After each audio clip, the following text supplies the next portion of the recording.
Halo, selamat petang adik-adik. Gimana kabarnya? Eh, Minggu lalu kita sudah diskusi tentang evaluasi ya, tapi hanya sedikit atau satu orang, dua orang saja yang aktif. Yang lainnya saya kurang tahu ini. Apakah mengikuti atau tidak, dibuka atau tidak linknya yang saya berikan atau PowerPoint yang saya berikan ya. Nah, jadi untuk pertemuan kali ini kita kembali lagi membahas mengenai hakikat evaluasi, kemudian fungsi, tujuan, kegunaan, subjek dan sasaran evaluasi, ruang lingkup, serta prinsip dasar evaluasi. Nah, ini ada tambahan materi untuk adik-adik sebagai pembanding ya, supaya melengkapi materi yang saya berikan minggu lalu. Oke, kita bahas yang pertama mengenai mereview lagi pengertian evaluasi belajar ya. Di dalam evaluasi itu ada pengukuran dan penilaian. Nah, ini secara singkat ya. Pengukuran bisa kita maknai sifatnya kuantitatif, yaitu proses membandingkan suatu dengan satu ukuran yang sifatnya kuantitatif karena nanti hasilnya adalah berupa angka-angka. Oke, membandingkan tinggi rendah, kemudian luas dan lain sebagainya yang sifatnya kuantitatif atau angka-angka. Minggu lalu saya sudah jelaskan penilaian itu menurut David Kipnas. Kalau secara sederhana, penilaian itu adalah merupakan proses pengambilan keputusan terhadap sesuatu dengan ukuran baik buruk. Nah, sifatnya adalah kualitatif ya. Nah, jadi sifatnya kualitatif, hasilnya itu adalah tidak berupa angka. Oke, misalkan menentukan suatu sikap atau tindakan baik buruk di masyarakat itu misalkan, kemudian itu untuk nilai sikap ya. Kemudian ada juga tes.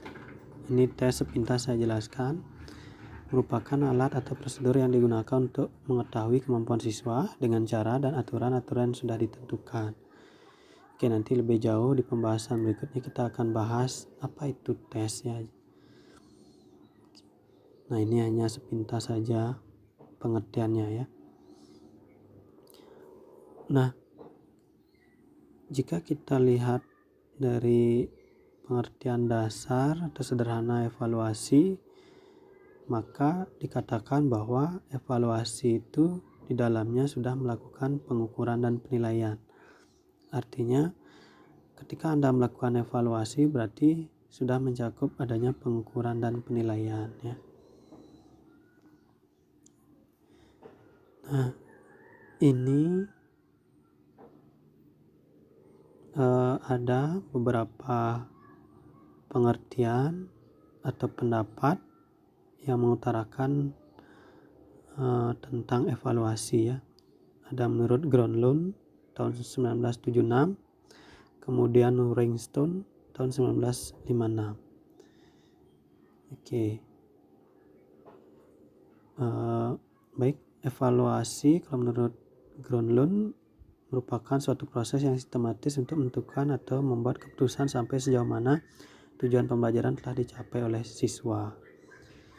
Nah, kata dasarnya adalah proses yang sistematis. Oke, sistematis maksudnya adalah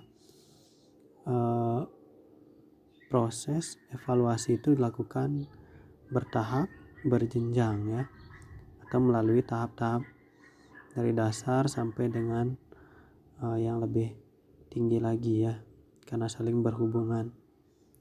Lalu contohnya kita lihat dari hasil belajar siswa. Evaluasi itu tidak serta-merta hasilnya saja, melainkan juga input, kemudian proses, baru terakhir hasil. Kemudian yang kedua, menurut Ringstone, itu evaluasi dikatakan adalah penaksiran terhadap pertumbuhan dan kemajuan siswa ke arah tujuan pembelajaran atau nilai-nilai yang telah ditetapkan dalam kurikulum. Nah, jadi patokannya adalah kurikulum sebagai pedoman untuk mencapai hasil belajar siswa. Nah, jadi ketika proses pembelajaran sudah memenuhi kriteria yang ada di kurikulum, ketika itu proses atau hasil dari pembelajaran itu dikatakan berhasil ya. Baik, selanjutnya 3 aspek evaluasi pembelajaran. Sesuai dengan penjelasan tadi, maka dikategorikan ada 3 aspek evaluasi pembelajaran. Yang pertama, kegiatan evaluasi merupakan proses yang sistematis. Ini sudah saya jelaskan tadi. Sistematis artinya sifatnya sistemik, mulai dari dasar sampai ke tingkat yang lebih tinggi. Maksudnya adalah proses evaluasi itu adalah menyeluruh menjadi satu kesatuan, baik itu hasil dari inputnya dari siswanya sendiri, kemudian proses pembelajaran, baru nanti di hasil. Kemudian yang kedua, kegiatan evaluasi diperlukan berbagai informasi atau data. Nah, ini menimbang atau berhubungan dengan aspek yang pertama ya, yang sistematis, menuntut informasi atau data ya, atau diperlukan informasi atau data. Maksudnya adalah ketika proses evaluasi itu dilakukan, tidak serta-merta di dalam proses belajar itu tidak serta-merta siswa saja yang dinilai atau hasil belajarnya, melainkan faktor-faktor yang lain yang dapat menentukan hasil belajar. Seperti misalkan media pembelajaran, metode pembelajaran yang dilakukan oleh guru, apakah mendukung tidak untuk mencapai hasil belajar yang maksimal, atau sesuai nggak dengan karakter siswa. Kemudian selanjutnya adalah karakter siswa. Oke, kalau karakter siswanya yang suka misalkan dalam kelas itu siswanya aktif-aktif, ya tidak mungkin lah kita melakukan pelajaran dengan ceramah misalkan. Pasti kita lakukan dengan diskusi supaya siswanya semuanya aktif belajar ya. Oke, itu. Kemudian selanjutnya kalau misalkan zaman sekarang karena saat pandemi sistem pembelajaran kita daring, berarti faktor pendukungnya itu adalah salah satu yang utama itu adalah akses internet. Nah, ini juga perlu diperhatikan di dalam proses pembelajaran. Ketika hasil belajar siswa itu kurang sesuai di zaman daring ini, di proses pembelajaran daring ini, perlu juga kita mengetahui bagaimana siswa itu mengakses informasi melalui internet. Bagaimana siswa itu mengikuti pembelajaran melalui akses internet yang baikkah atau kurang baguskah? Nah, itu ya. Kemudian yang ketiga, kegiatan evaluasi mengarah pada tujuan pembelajaran yang hendak dicapai. Jelas sekali. Jadi, evaluasi itu dilakukan untuk mengukur ketercapaian hasil belajar siswa. Nah, di dalam proses pembelajaran itu tentu ada perencanaan. Perencanaan pembelajaran itu biasanya berpaku pada pedoman kurikulum ya. Nah, kurikulum itulah memuat tentang perencanaan pembelajaran dan luaran atau hasil pembelajaran yang ingin dicapai gitu. Nah, jadi sebagai seorang guru nanti Anda akan membuat RPP. Setiap proses pembelajaran itu ada RPP, yaitu rencana pelaksanaan pembelajaran. Nah, di dalam RPP itu nanti Anda akan menuangkan perencanaan pembelajaran ada materi, kemudian model-model pembelajaran yang akan diterapkan, ada tesnya, selanjutnya ada hasil atau kriteria ketuntasan minimal ya, atau hasil yang ingin dicapai atau nilai akhir yang ingin dicapai gitu. Nah, dan ada juga evaluasinya, teknik evaluasinya seperti apa. Oke, itu ya. Oke, mudah-mudahan bisa dipahami. Kemudian, kalau kita simpulkan pengertian evaluasi secara menyeluruh, ini suatu proses atau kegiatan sistematis, berkelanjutan, dan menyeluruh dalam rangka pengendalian, penjaminan, dan penetapan kualitas, nilai, dan arti. Oke, nilai itu mencakup sifatnya kuantitas, dan arti itu adalah sifatnya kualitatif. Nilai dan arti maksudnya nilai angka-angka dan nilai sikap ya. Berbagai komponen pembelajaran berdasarkan perimbangan dan kriteria tertentu sebagai bentuk pertanggungjawaban guru dalam melaksanakan pembelajaran. Oke, ini pengertian evaluasi pembelajaran. Mudah-mudahan bisa dipahami. Kalau kurang jelas bisa ditanyakan. Selanjutnya, ini di dalam proses evaluasi bisa saya gambarkan dalam piramida seperti ini. Yang pertama ada tujuan pembelajaran. Nah, ini termasuk di dalamnya masuk dalam tahap perencanaan ya. Tujuan pembelajaran itu sebagai tujuan akhir. Nah, pengalaman belajar tentunya itu adalah menyangkut proses, kemudian hasil belajar. Ini luaran dari proses, apakah sesuai dengan tujuan atau tidak. Nah, jadi yang A itu pengalaman belajar dan tujuan pembelajaran. Nah, ini evaluasi mencakup apakah pengalaman belajar itu sudah mendukung tujuan pembelajaran. Nah, ini penilaian di proses ya, atau evaluasi di proses. Kemudian yang ke B, pengalaman belajar dan hasil belajar. Oke. Apakah pengalaman belajar itu sudah menghasilkan hasil belajar yang sesuai dengan KKM atau kriteria ketuntasan minimal yang ingin dicapai. Nah, ini juga perlu dievaluasi. Kemudian yang ketiga, hasil belajar dan tujuan. Hasil belajar ini sudah sesuai dengan tujuan pembelajaran. Nah, kadangkala hasil belajar ini kan tidak sesuai dengan tujuan pembelajaran. Nah, maka dari itu ketika kita melakukan evaluasi dan belum mencapai tujuan pembelajaran, maka apa yang akan kita lakukan selanjutnya gitu. Nah, apakah kita akan kalau tidak sesuai ya hasil belajarnya, apakah kita akan menyederhanakan materi kita atau model pembelajaran yang kita rubah, itu tergantung sesuai dengan hasil evaluasi kita. Nah, ini ada tambahan lagi, minggu lalu saya sudah jelaskan terkait dengan fungsi evaluasi ya. Yang pertama, untuk mengetahui tercapai tidaknya tujuan pembelajaran, memberikan umpan balik bagi perbaikan proses pembelajaran. Oke.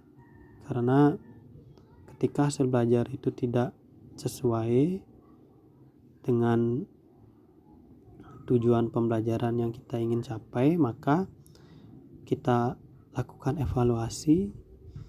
Nah, ini untuk memperbaiki di proses atau di perencanaan kita yang salah merencanakan, karena di dalam proses perencanaan itu menganalisis keadaan siswa atau faktor-faktor pendukung yang lainnya, media, model, metode, dan lain sebagainya itu harus sangat jelas ya, dalam artian harus benar-benar dilakukan sesuai dengan keadaan siswa itu sendiri, sehingga hasilnya pun nanti tidak melenceng jauh dari tujuan yang ingin kita capai.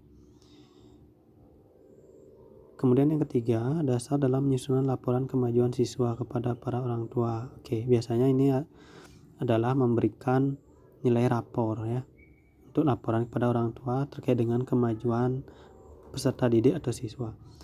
Kemudian yang keempat, untuk keperluan bimbingan dan konseling. Maksudnya adalah, ketika siswa itu di dalam misalkan ya, di dalam satu kelas itu berapa orang yang belum mampu mengikuti pelajaran kita atau belum mampu mencapai tujuan pembelajaran, maka kita harus melakukan bimbingan dan konseling atau melakukan pendekatan kepada siswa itu supaya dia bisa mengikuti pelajaran kita dalam artian mencapai tujuan pembelajaran yang ingin kita harapkan ya. Nah, ini sebagai pengalaman dari saya yang pernah mengajar dulu di SMA ya. Itu jumlah siswanya cukup banyak, 40 orang. Ketika proses pembelajaran ada 2-3 orang tidak bisa mengikuti pembelajaran. Nah, akhirnya apa? Akhirnya saya melakukan pendekatan, melakukan bimbingan. Ternyata dia ada problem keluarga. Nah inilah yang harus kita analisis, bagaimana kita membantu siswa supaya dia ketika ada permasalahan supaya kita bisa membantu sehingga hasil belajarnya pun juga bagus gitu ya. Nah, ini pendekatan personal.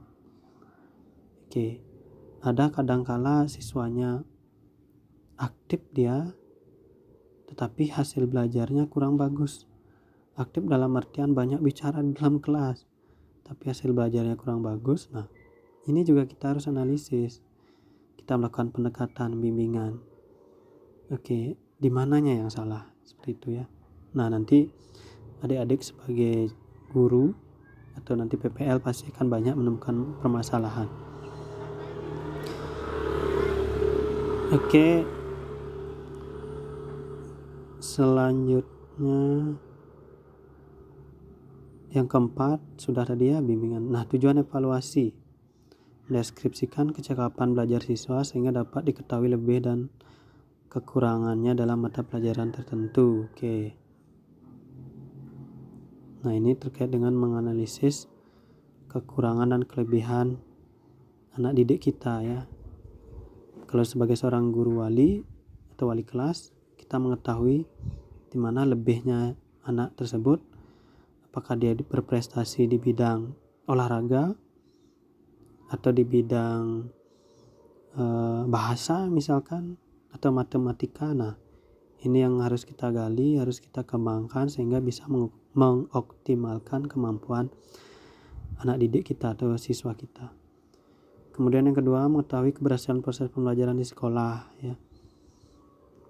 Yang ketiga, menentukan tindak lanjut hasil penilaian. Nah, ini jelas sekali. Tindak lanjut, apakah itu siswanya kita berikan level yang lebih tinggi lagi, atau misalkan soal yang lebih susah lagi. Ketika hasil evaluasi itu sudah keluar atau hasil belajarnya sudah kita ketahui, atau bahkan kita mundur lagi ke belakang mengajarkan, mengulang lagi gitu. Karena siswanya banyak yang belum mampu menguasai materi yang kita berikan. Kemudian yang keempat, memberikan akuntabilitas dari pihak sekolah kepada pihak-pihak yang berkepentingan. Nah, seperti tadi saya katakan bahwa di dalam evaluasi itu adalah memberikan informasi, misalkan contoh tentang nilai raport kepada orang tua siswa gitu misalkan. Kemudian kepada dinas pendidikan terkait dengan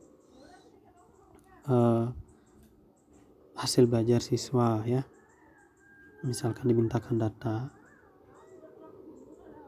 Nah, kemudian selanjutnya kegunaan evaluasi. Oke, kegunaan evaluasi, ada kegunaan administratif ya, seperti tadi membuat penilaian atau peraportan perankingan, penggunaan dalam proses pembelajaran, ya. Nah, menilai atau mengevaluasi proses pembelajaran, menentukan bimbingan dan konseling. Nah, jadi bimbingan dan konseling itu bisa sifatnya personal pada peserta didik apabila peserta didik itu mengalami masalah dalam proses pembelajaran atau di luar proses pembelajaran, ya. Nah, ini bisa kita bantu. Kemudian penggunaan bagi penyelidikan. Nah, jelas di dalam evaluasi itu kita mengevaluasi secara keseluruhan. Jadi di dalam evaluasi itu kita menyelidiki maksudnya adalah mengetahui kekurangan dan kelebihan, kemudian faktor-faktor pendukung dalamnya yang berkaitan dengan hasil belajar. Nah, itu yang kita selidiki satu persatu, ya, atau menganalisis. Subjek dan sasaran. Nah, kalau secara umum kan subjek evaluasi adalah orang yang melakukan pekerjaan evaluasi. Nah, objek atau sasarannya adalah segala sesuatu yang menjadi titik pusat pengamatan, karena evaluator menginginkan informasi tentang sesuatu tersebut. Kalau misalkan di dalam kelas, dalam proses pembelajaran, jelas sasarannya itu adalah siswa, ya. Oke, itu dulu sampai sasaran. Oke, mudah-mudahan bisa dipahami. Kalau belum jelas silahkan ditanyakan, atau saya kurang cepat menjelaskan bisa nanti di kolom chat di WA, ya. Lebih baik ditanyakan biar paham kalau memang ada yang kurang jelas. Nah, kalau kita gambarkan di dalam proses evaluasi di dalam pembelajaran, nah ini gambarnya. Itu ada input, transformasi, dan output. Input itu adalah masukan. Nah, yang termasuk atau tergolong masukan itulah siswa. Nah, siswa itu yang mempengaruhi ada kemampuan, jelas kemampuan siswa itu berbeda-beda, ya. Kemudian kepribadian, sikap, dan intelijensi, ya. Intelijensi itu pengetahuan. Nah, itu faktor dari input dari siswa itu sendiri dengan faktor pendukung yang lainnya, ada karakternya. Kemudian transformasi di sini meliputi proses, ya. Yang mendukung adalah kurikulum atau materi, metode, sarana atau media pembelajaran. Nah, kalau sekarang kita dengan sistem daring bisa diakses kan dengan siswa kita yang di pedalaman. Nah, itu perlu dipertimbangkan. Kalau tidak, ya mungkin daring itu nggak efektif untuk seluruh siswa. Bisa saja yang jauh di pedalaman, misalkan nih ada contoh teman saya sebagai guru SD, dia terjun langsung ke rumah-rumahnya, ya, karena di samping kendala internet juga kendala media, dalam hal ini HP. Maklumlah di pegunungan mungkin di daerah terpencil, mohon maaf, itu masih banyak yang jarang menggunakan HP Android gitu, ya, karena di sana keterbatasan akses internet gitu misalkan. Kemudian ada sistem administrasi, ini termasuk di proses. Administrasi adalah bagaimana kita merencanakan, ada pembuatan RPP, rencana pelaksanaan pembelajaran. Kemudian guru dan personel lainnya. Nah, jadi dalam proses pembelajaran itu tidak serta-merta guru yang berperan, ya. Ada personel lainnya, maksudnya dalam hal ini adalah ada, kalau di sekolah, ya, ada kepala sekolah, kemudian pegawai, ada teman siswa yang lain di lain kelasnya gitu, ya. Nah, jadi penilaian itu atau evaluasi itu kalau dalam proses pembelajaran misalkan menilai sikap itu tidak serta-merta di lingkungan di dalam kelas saja, melainkan juga di luar kelas ya, atau yang masih di lingkungan sekolah. Sehingga proses evaluasi bisa dilakukan dengan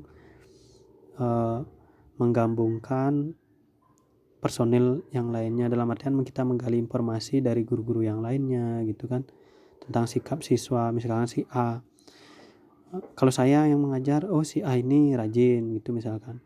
Kalau kita tanya ke guru yang lain, misalkan mata pelajaran IPA gitu, kalau di sana juga rajin, oh berarti kita bisa simpulkan sikapnya atau kedisiplinnya bagus gitu ya. Nah itu contoh. Nah kemudian ada output ya, atau luaran. Nah luaran ini adalah tingkat pencapaian atau prestasi belajar siswa. Nah output ini nanti kita akan sesuaikan dengan pedoman atau panduan, atau dalam hal ini sesuai dengan kurikulum yang sudah ditetapkan sebelumnya. Misalkan panduannya seperti sebelumnya saya jelaskan, ada KKM, kriteria ketuntasan minimal ya. Kalau dalam pelajaran PPKN di SMA kalau tidak salah itu KKM-nya 75. Jadi siswa itu sudah menguasai materi apabila dia sudah mendapatkan nilai 75. Kalau belum ya kita remedi lagi, kita ulang lagi. Kalau semuanya secara keseluruhan masih banyak yang belum, ya kita evaluasi lagi proses pembelajaran kita gitu ya, atau materinya kita evaluasi, atau terlalu sulit mungkin dimengerti atau bagaimana gitu. Nah kemudian ruang lingkup evaluasi. Nah ini ada program pendidikan yang di dalamnya meliputi tujuan pendidikan, isi program, dan strategi pelaksanaan program. Yang kedua, proses pembelajaran. Nah, ada kesesuaian proses dengan GBPP, garis besar program pembelajaran ya, atau perencanaan, kesiapan guru, persiapan siswa, interaksi guru siswa, dan keterlaksanaan proses pembelajaran. Yang ketiga ada hasil belajar, yaitu penguasaan siswa terhadap tujuan khusus dan tujuan umum pembelajaran. Jadi ini ketercapaian hasilnya ya.